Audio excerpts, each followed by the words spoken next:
thing you need to ask yourself though is, once again, this is a decision you'll be making for 4 years, is this worth $15,000 a year? Hey guys, my name is Tomer, and today I'm going to be giving you a review of my personal experience in the Queen's Commerce program. Now, if you don't know what Queen's University is, or what the Commerce program is, or what Smith School of Business is, this is the wrong video for you. But if you do, and you're interested in my own personal experience, then this is the right video for you. Okay, so I'm going to be speaking to you guys about my own experience. I hope you can take this and mix it up with your own research you're doing on the school and your education alternatives out of high school. Once again, this is my own experience. I'm not speaking for everybody at Queen's, not for everybody at Commerce. I can speak towards my experiences and my experiences alone. Okay, so who shouldn't be watching this video? Well, if you want to know what grade you need to get into Queen's, don't watch this video. If you want to know if your classmates will be nice, don't watch this video.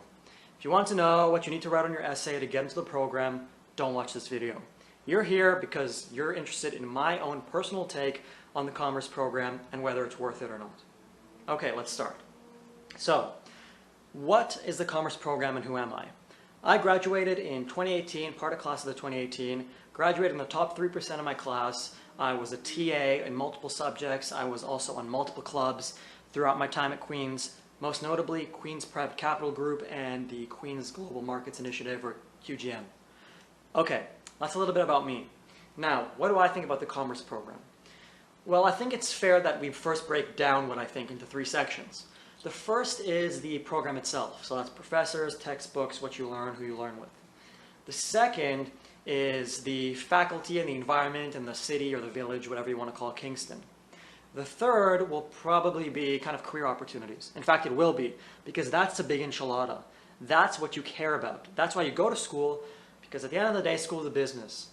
Whether you like it or not, right? You pay them, and they give you a nice piece of paper that you wave around and tell employers, I was valiant enough to spend 4 years of my life and $100,000 getting this piece of paper with a stamp on it that says Queen's University. Okay, as long as we understand that, then this video will be for you and we're on the same page. Cool. So the program, let's talk about the program. The first thing about the program I'd say is the professors. I would say all the professors are very smart individuals, very tenured in their space. I never felt this uncomfortable going to an office hour or disappointed after speaking to a professor. Everything was always very smooth, and I would in general say that the professors are A grade, top of their bracket. What I liked about them is they not only had theory experience, but they also had practical experience working in the private sector. So they weren't only like theory wonks or policy wonks in their own respective space, but they also knew what they were talking about because they worked at these large companies that maybe you want to work in. Right. The second thing, I guess we get into the meat of it now, is the actual content of what you're learning. Now listen very carefully. You are not learning anything new in Queen's that you could not learn somewhere else. So you're not learning anything different. Most likely even your textbooks are the same textbooks. So the textbooks you're taking at Western, at Queen's, at Seneca, at York, they're most likely the same. You are going to Queen's, and you need to think about whether you're going to Queen's for this reason, because if you're not, Queen's is most likely not for you. You're going to Queen's for that diploma with the Queen's logo on that name, or beside that name, and the networking opportunities that Queen's provides you. So pretty much the network.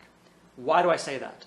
Well, Queen's has a lot of money, and probably the wealthiest students, the people with the most opportunity and privilege, and that includes the students of bankers, politicians, etc., they all go to Queen's. So you are paying to be part of that circle. That's the upside for Queen's. Now, it's worth being part of that circle if you want to pursue 2 different types of careers. The first is consulting, and the second is finance. If you want to go into accounting, Queen's is not for you. If you want to go into operations, Queen's is not for you. If you want to go into HR, Queen's is not for you. It's simply not worth spending $15,000 a year to go to university in the middle of nowhere, probably one of the coldest places in all of Ontario that's inhabited by individuals, and receive an education for that amount of money. You can do the same thing at York, you can do the same thing at Seneca, and you can land a job at the same place. So with that out of the way, let's talk about what you actually learn at Queen's. Okay, at the first year, you learn generic courses. So you learn things like how to work in a team and how to be a leader. What's an organization, what's organizational behavior, etc. Now, My own personal opinion, and once again, this is my personal opinion, is that you can't learn those things. Not because you're not able to read a book and learn about what characteristics a leader has. It's because I think that leaders are born and crafted by the age of around 12. Courage is a prerequisite for leadership. If you don't have courage, you don't speak up, you're not a leader. You don't have charisma, you're not a leader. You don't know how to work in a team, you're not a leader, right? And these are all things you learn in kindergarten. Maybe they're solidified by grade 3, right? Queen's is not going to teach you this. So why are you spending a couple $1,000 on a course on leadership if it's something that can't be taught and you'll probably forget 90% of the content within 2 weeks after the exam? Right, so that's why you're not going to Queen's for that reason, right? You're not going to Queen's to learn how to be a leader. You're going for the diploma and for the networking opportunities. Now, which career paths can take advantage of those opportunities? Take advantage of the clubs and take advantage of being part of that elite circle. Finance and consulting. Okay, that brings me to the second part of the program. The program isn't only academics, it is also the extracurriculars. So what's great about Queen's is that their clubs have a lot of clout and reputation. If you want to be on a finance club, Queen's is for you. You want to be on a consulting club, Queen's is for you. You think you can get into the finance club, you're wrong. You think you can get into the consulting club, you're most likely wrong. Why do I say that? Well, this is kind of the downside of having such prestigious clubs, is that oftentimes, especially in freshman year when nobody knows you, you have no way to differentiate yourself really against other frosh, right? There's a class of 500 people coming into Queen's, and there's maybe 2 frosh positions and there's 10 clubs. Let's say you want to get on the finance club. Okay, there's 2 reputable finance clubs, 4 frosh positions, 500 students. Let's say half of them want to go be finance majors or go into finance. Okay, then you have an around 2% chance of joining this club. Now, these clubs are slighted towards people whose families are already entrenched in the industry, right? If I'm the co-chair of a club, who do I want on my club? I don't care if you can do double-digit division in your head. That's not important for me. What I care is having your mom, who's an MD, at a very posh and high-ranking investment bank, in my network as a co-chair. So I can invite her onto my club. Well, not her in particular. I can invite you onto my club, her into my seminar to speak to other frosh about why my club is great. Right? So that's the club component. I think the clubs provide an unparalleled opportunity. They are sort of cliques, and they will allow you to climb the corporate ladder faster because you are most likely to get an interview if you're a part of a club. But unfortunately, if you want to become a part of a club as a frosh representative, it will be very hard for you. Later on, when you establish yourself as a smart and diligent individual, when you have a reputation in the program for being a hardworking individual who is also personable, likable, and can add value to a club, then in the second, third, or maybe even fourth year, you will join a club. But in frosh, first year, it will be very hard for you to join a club. Once again, my perspective, what I've noticed as being part of the commerce program. Okay, the second thing about the program, or I'm probably at around the third or fourth thing, is the textbooks. So you probably think you need to buy a lot of the textbooks. One of my biggest mistakes is I actually did. Right, so I thought I need to buy the textbooks. Don't do that. Get a PDF. Even if you don't have a PDF, wait a couple of weeks, see if you actually need it. Most of the time, you don't need the textbook at all. I have $200 textbooks lying around at home, and they do nothing. Okay, that's a bit about the program. A kind of side branch on that program would probably be, how does Goods Hall look? Goods Hall looks great. I mean, you're paying a lot of money for the mahogany tables, the whiteboards, the breakout rooms. It's meant to make you very comfortable. It's meant to provide the image that you are working at and learning at a very high-end institution. And that's what it is. Goods Hall is a high-end institution. The children of politicians go there. The children of bankers go there. So once again, if you want to go to Queen's Commerce, it's because you want to be part of that circle and you can take advantage of that circle. If you want to go to HR, you can't take advantage of that circle. You want to go into accounting, you can get the exact same job at Ernst & Young if you went to York. No point in doing so, or as in no point of going to Queen's to study commerce. Okay, let's talk about the career opportunities. Let's skip to the last thing and then go to the faculty. How does Queen's look? It's beautiful, yada yada. Okay, there are 3 points I want to talk about when it comes to the actual career opportunities. The first is career coaches. The career coaches are great. I learned a lot from career coaches. I learned how to make my resume beautiful, and I learned how to make an effective resume that will grab people's attention and explain and highlight what I've done at an organization such that I can, pass the first round of interviews and get my foot in the door pretty much.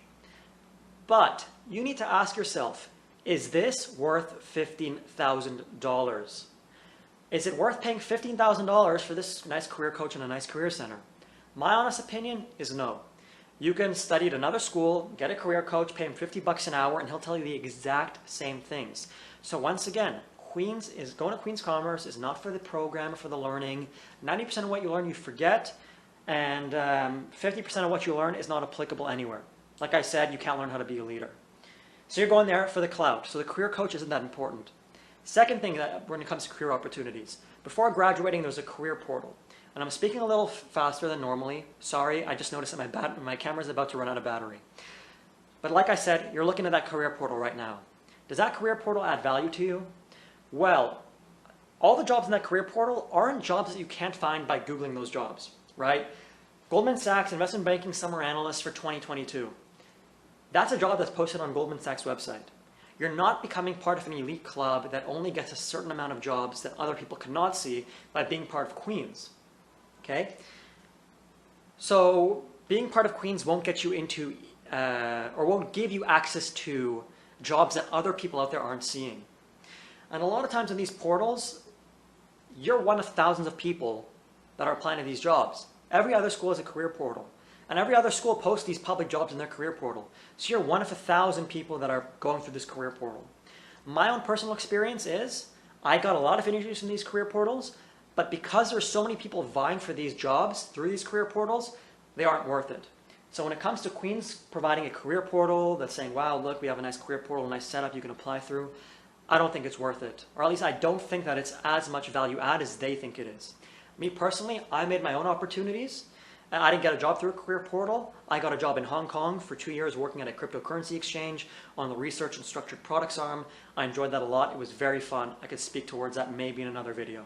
But for now, I'm speaking about Queen's. Career portal, career coach, not worth it. Okay? Third thing when it comes to careers is the networking events. What networking events do they provide? I think Queen's does a great job at providing networking events. They go out of their way to bring in people, industry leaders, thought leaders, 6 people from the Canada Pension Plan to speak to you about what they do. The issue is, in my mind, these networking events are not as effective as Queen's thinks. Why? Well, Queen's has 6 people, imagine, in the auditorium at Goods Hall. And there's 80 students vying to speak to 6 people. So there's around, 12 people per one industry professional circling that individual. And they are telling him how great they are, how cool they are. Okay, that person, not going to remember you. Even if he does remember you and he lets you put his name on your cover letter, he's not HR.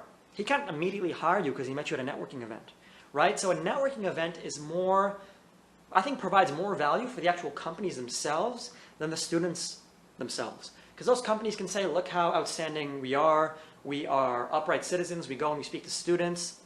And maybe even a lot of these people that are doing these networking events that are representatives from these companies to Queen's, maybe they don't even want to go. Maybe their HR has forced them to. I'm not saying that's all of them. Maybe only 10 to 20% actually experience and being kind of forced or compelled to go speak at these events. I think it's probably even less. This is just it's just a thought that I have, right? It's something that I've kind of picked up on, especially after graduating, that I can look back and say, some of these people are mostly compelled to be there, but I don't doubt that maybe around 50% at least actually are genuinely interested in making the 3-hour trek from Toronto in the blizzard, in the freezing cold to Queen's University to talk to people they'll forget the next day and will not really care much about. Okay, so that's the networking. Now, you're probably saying, Tomer, you're wrong. You're wrong because I gave him my business card and he answered my email and added me on LinkedIn. Okay, let's say he did. And let's say the situation's even better. Let's say this person is interviewing you and he passes you on the first interview. Well, guess what? He's still not HR. And there's still 3 more rounds of interviews you need to go through in order to get a job at the place you want to work. So even if you did great at the networking event, it doesn't provide you as much value as I believe that students and Queens thinks it's providing you. That's not to say that they don't try really hard to bring great individuals to the school to network and speak to you. It's just saying that I personally don't think it's as valuable as you or Queens Commerce, the faculty, might think it is. Once again, my personal opinion. Ask somebody else, they might have a completely different opinion. Okay, now let's talk about the actual faculty itself. Okay, so the faculty itself, and when I say faculty, I mean like all faculties of Queens. So the school, the environment, everything, all put together. Queens is a very beautiful, I don't even know what to call it, community. It's not a city, it's a village. So it's a very beautiful community, but it's also very dilapidated. So you're going to be spending $15,000 to $20,000 a year on tuition, and you're also going to be spending on top of that money on rent to live in a house that's kind of dilapidated, right? There might be stains on the carpet, it might be crumbling a bit. By no means are there rats or cockroaches, at least in most places, but you're not going to be living in some high-end apartment. If you want to live in a nice apartment, they do exist, they're just very far from Queens, and to walk to school in the freezing hail, at least for me, wasn't an option. So I didn't do that. I lived close to school in a little bit of a dilapidated house with a couple of roommates. Okay, so that's kind of your living conditions. When it comes to the actual school stuff for library, the gym, all the facilities are amazing. Okay, the library is amazing. I loved studying there. It's very quiet. The gym's amazing. I loved working out there 2 to 3 times a week. It's very nice. They have great sports teams that, I'm not a soccer player, I'm not a football player, but I hear they're very talented. The thing you need to ask yourself, though, is, once again, this is a decision you'll be making for 4 years, is this worth $15,000 a year? If you're going into consulting and finance and you know you're going there, you don't think you're going there, you know that's what you want to pursue, then Queens is for you. If you don't know and you think you're going to make up your mind in the 2nd year or 3rd year, and really you have to make it up by the 2nd year, then I would not go to Queens. I'd be very hesitant about going to Queens. If you want to go party, go to Queens. Just don't go to Commerce, because you can find parties everywhere regardless of which faculty you're in. Right, so that is a little bit about the faculty itself. Hey guys, I'd like to pick up on where I left off. Sorry we got cut off so abruptly.